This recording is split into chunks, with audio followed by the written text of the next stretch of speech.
जो करेगा जात की बात उसको कस के मारूंगा लात। पर हमारे समाज में से अगर इंजीनियर, डॉक्टर, वकील, आईएएस, आईपीएस ऑफिसर बनेंगे तो ही समाज का विकास होगा। हमारे समाज में सबसे ज्यादा आवश्यकता कही है शिक्षा की तो मुस्लिम समाज में है। आज डॉक्टर अब्दुल कलाम साहब जब न्यूक्लियर साइंटिस्ट बने और उन्होंने ऐसा काम किया कि आज डॉक्टर कलाम साहब का नाम हमारे देश में नहीं विश्व में सबके पास पहुंचा है। कोई भी व्यक्ति उसकी जात, पंथ, धर्म, भाषा और सेक्स से बड़ा नहीं होता, उसके गुणों से बड़ा होता है। मैं जब महाराष्ट्र में एमएलए था तो मुझे भी एक इंजीनियरिंग कॉलेज मिला और मुझे मिला हुआ इंजीनियरिंग कॉलेज मैंने नागपुर के अंजुमन इस्लाम को दिया। तो मुझे पूछा कि इनको क्यों दिया,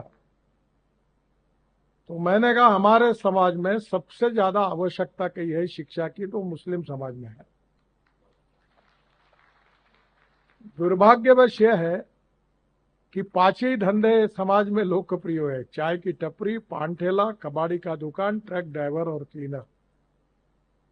पर हमारे समाज में से अगर इंजीनियर, डॉक्टर, वकील, आईएएस, आईपीएस ऑफिसर बनेंगे तो ही समाज का विकास होगा। और इसलिए हम मस्जिद में एक बार नहीं 100 बार नमाज पढ़े, पर विज्ञान और तंत्र विज्ञान को अगर हम आत्मसात नहीं करेंगे तो हमारा भविष्य क्या होगा। आज डॉक्टर अब्दुल कलाम साहब जब न्यूक्लियर साइंटिस्ट बने और उन्होंने ऐसा काम किया कि आज डॉक्टर कलाम साहब का नाम हमारे देश में नहीं विश्व में सबके पास पहुंचा है। और इसलिए मैं एक बात पर विश्वास रखता हूं कि कोई भी व्यक्ति उसकी जात, पंथ, धर्म, भाषा और सेक्स से बड़ा नहीं होता, उसके गुणों से बड़ा होता है। और इसलिए हम जात, पंथ, धर्म, भाषा और सेक्स के आधार पर किसी को डिस्क्रिमिनेट नहीं करें।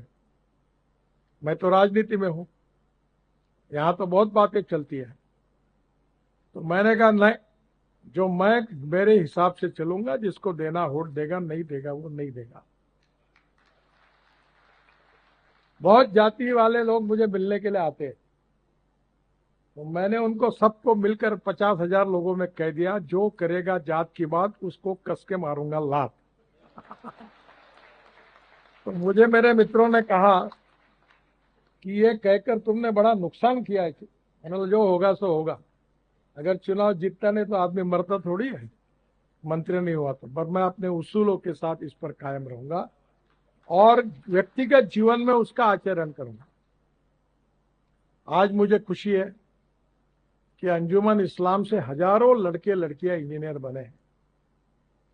अगर ये मौका उनको नहीं मिलता तो नहीं बनता। और इसलिए शिक्षा बहुत महत्वपूर्ण है। और शिक्षा से केवल आपके परिवार की और आपकी प्रगति और विकास नहीं होगा, तो शिक्षा से समाज का और देश का विकास होगा। नॉलेज ये पावर है, और ये जो पावर है ये आत्मसात करना अलग अलग क्षेत्र में आपका बहुत महत्वपूर्ण मिशन है।